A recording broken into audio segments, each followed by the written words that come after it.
의원님 질의하십시오. 예, 고강훈 후보자님. 네, 예, 후보자로 지명되신 걸 축하드립니다. 네, 감사합니다. 예, 제가 인사청문 준비를 하면서 보니까 후보자님께서 과거에 SNS에 쓰신 글들을 좀 살펴봤습니다. 네, 보니까 이런 게 있더라고요. PPT 좀 띄워주십시오.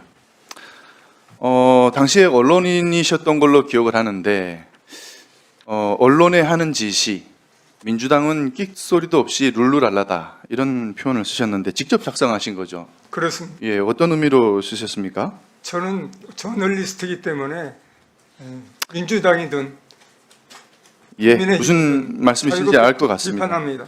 예, 그러면 최근에 이재명 대통령께서 본인 SNS를 통해서 SBS에 그것이 알고 싶다라는 프로그램에 공개적인 사과를 요청한 일이 있습니다. 네, 알고 있습니다. 예, 그것이 알고 싶다가 2018년에 당시 이재명 성남시장과 파타야 살인 사건의 배후로 지목이 되는 국제 마피아파라고 하는 성남 국제 마피아파라고 하는 조폭 조직과의 연계 의혹을 방송한 것이 이제 그걸 문제 삼은 겁니다. 후보자님은 이거 어떻게 생각하십니까? 대통령의 이런 행위 적절하다고 보십니까?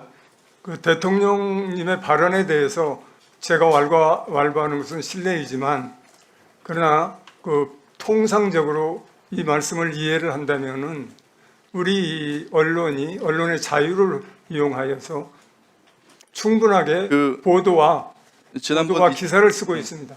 그에 2013년 예, 알겠습니다. 네. 말씀하시는 거 보니까 네네. 2013년에 쓰신 SNS와 비슷한 취지의 말씀이신 것 같아요. 이제 좀 민주당이 이제 좀 정부와 여당이 룰루랄라를 안 하는 것 같다 이런 말씀이신 것 같은데 그런 의미는 아니고요. 예, 아닙니까? 대통령의 그 말씀에 대해서 해석을 하는 겁니다. 예, 알겠습니다. 네네. 그런데 그 대통령님의 SNS를 제가 한 5건을 쓰셨던데 쭉 좀 살펴보니까 그 내용들 중에 이 섬뜩한 내용이 좀 한두 개가 아닙니다.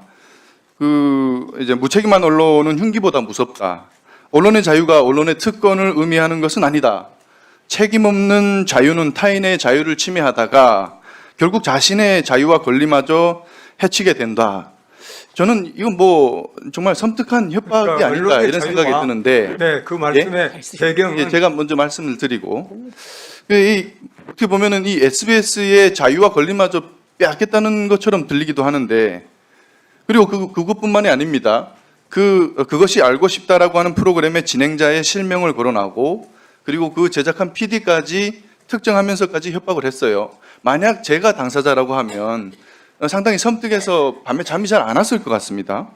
이재명 대통령이 어떤 분입니까? 지금 현재 행정과 입법과 거의 사법부까지 모든 권력을 틀어진 명실상부 총통이라고 해도 뭐 과하지 않을 만큼의 막강한 권력을 가진 절대 권력자가 아니겠습니까? 그런 분이 자신을 콕 집어서 이제 협박을 했단 말이죠. 이재명 대통령이 이렇게 협박을 했는데 그렇지 않겠습니까? 반대로 생각해 이재명 바꿔놓고 생각하면 대통령께 하신 말씀은 예. 언론의 자유에 따라서 자유롭게 보도했으면 그 보도에 대해서 특히 공중파, 지상파이기 때문에 그 보도에 대해서 사회적 책임도 져야 되지 않겠냐라고 하는 저널리즘 차원의 원론적인 그런 지적이라고 생각합니다. 원론적인 내용이지만 지금의 이재명 대통령과 정부와 여당이 갖고 있는 권력과 이런 것들로 봤을 때 언론으로서는 상당한 부담이 느껴지지 않습니까? 권력의 크기와 잘잘못과 저널리즘의 가치는 분명하게 나눠서 자, 그런데 가야 된다고 생각합니다. 그런데 후보자님, SNS가 아니라 SBS 노조가 즉각 반발 성명을 냈습니다. 예. 언론 길들이기를 중단하라 이런 예. 이런 얘기를 하셨는데 네네. 그 SBS의 반박 내용을 살펴보니까 2018년의 방송 내용은 지금 이재명 대통령의 SNS를 통한 SBS에 대한 그 겁박의 어떤 발단이 된 최근 그 장영하 변호사의 그 사건, 선거법 사건, 그것과 다르다고 합니다. 방송 시기도 다르고 그 장영하 변호사가 제기한 것은 조폭과 주고받은 돈다발 내용인데 이것과 내용도 무관하다고 합니다. 그런 사안이라고 하는데 그걸 가지고 이렇게 SBS가 방송한 내용을 이렇게 대한민국의 최고 권력자가 나서서 이렇게 하는 것이 맞는가? 근데 거기다가 또 지금 대한민국에서 권력 서열 1, 2위를 다투는 더불어민주당의 당대표 정청래 대표가 또 참전을 했어요. 아주 직설적인 표현들을 썼는데 SBS 당신들도 언론인가? SBS 당신들의 몰염치 그곳이 알고 싶다 생각할수록 열받는다라고 이렇게 얘기를 했습니다. 언론인 출신으로서 이런 것이 적당하다고 생각하십니까? 이 권력자들이 이렇게 직설적인 표현으로 이 협박 비슷한 걸 하는 것이. 네, SBS 제작진에서는 회사에서는 그 판단이 나오자 바로 사과를 했습니다. 제가 말씀드린 겁니다. 사과를 했고. 근데 지금 제가 또 다른 거 하나 요즘- 말씀드려 볼게요. 듣고 한번 얘기를 한번 해보세요. 마지막에 말씀하실 기회를 드릴게요. 형평성 문제도 있습니다. 과거에 MBC가 후쿠시마 그리고 강우병 이런 사안들에 대해서 MBC PD수첩이라든가 이런 것들을 통해 갖고 대대적으로 왜곡 보도를 했는데 그때 당시에 더불어민주당은 이걸 뭡니까? 이런 왜곡 보도를 가지고 오히려 전 국민을 상대로 공포 마케팅을 했습니다. 근데 똑같은 기준이라고 하게 되면은 MBC도 비판을 받고 곧박받아야 되는 거 아니냐 이런 생각이거든요. 그런데 이번에는 이재명 대통령의 SNS를 통한 이 겁박에 더불어민주당이 참전했어요, 당대표가.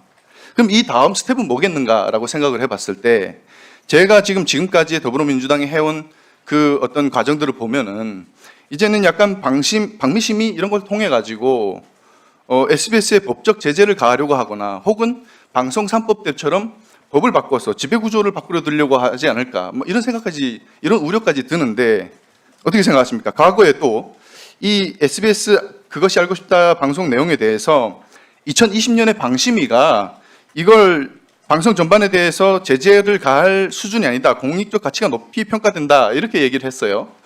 근데 당시 강상현 방심위원장은 문재인 대통령이 임명한 사람입니다. 그럼 방심위가 이 사안에 대해서 사과를 해야 되는 거 아닙니까? 후보자가 임명이 되시면. 자, 바로 여기에 네, 여기에 의원님이 질문에 아주 핵심적인 우리가 귀담아 드려야 될 부분이 있습니다. 과거 방심위는 권고 결의를 했습니다.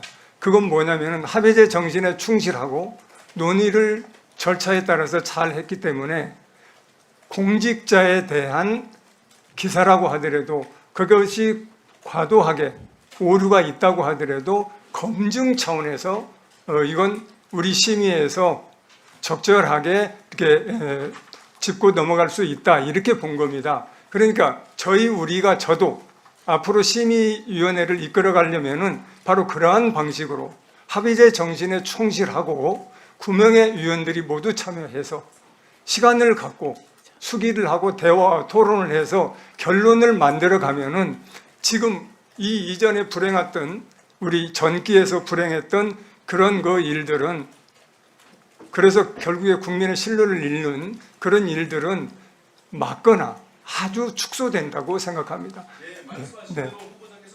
네, 그렇게 이끌어가겠습니다. 정권의 입맛에 맞는 도구가 되는 것이 아니라 제대로 발표를 통해서 올바른 방송 심의를 해주시기를 부탁드리겠습니다. 네, 알겠습니다. 네. 네, 의원님 말씀 세게 듣고 제가 아주 창의적으로 아주 국민 눈높이에 맞는 그런 심의 결과를 도출을 해내는데 노력하겠습니다. 아이고, 대단히 죄송하게도 제가 실수를 하고 말았습니다. 아니, 이전 방심위가 지금 정권 윤석열 내란 수계에 뒷받침하면서 저지른 정말 방송 자유를 짓밟은 일이 얼만데,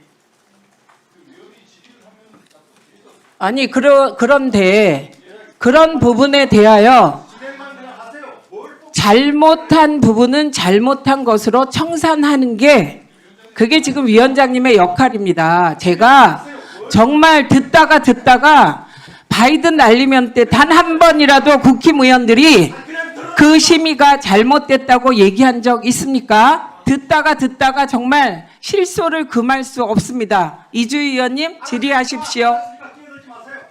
이 소리가 국민들께는 안 나간다는 게 정말 다행입니다. 시작하겠습니다. 예, 고광현 후보자님. 잠시만요. 시간 좀 멈춰주세요. 네, 이거 다시 시작. 지금 저 질의하는데 왜 그러십니까? 아니 제가 말씀드렸잖아요. 제 발언 시간 사용해서 5초 동안 말을 했는데 왜 이에 대해서 발언을 하십니까? 자, 질의 시작하겠습니다. 네, 질의 시작. 네. 너무나 기가 막혀서 그렇습니다. 기가 막혀서 부끄러운 줄 아셔야죠. 질의하십시오.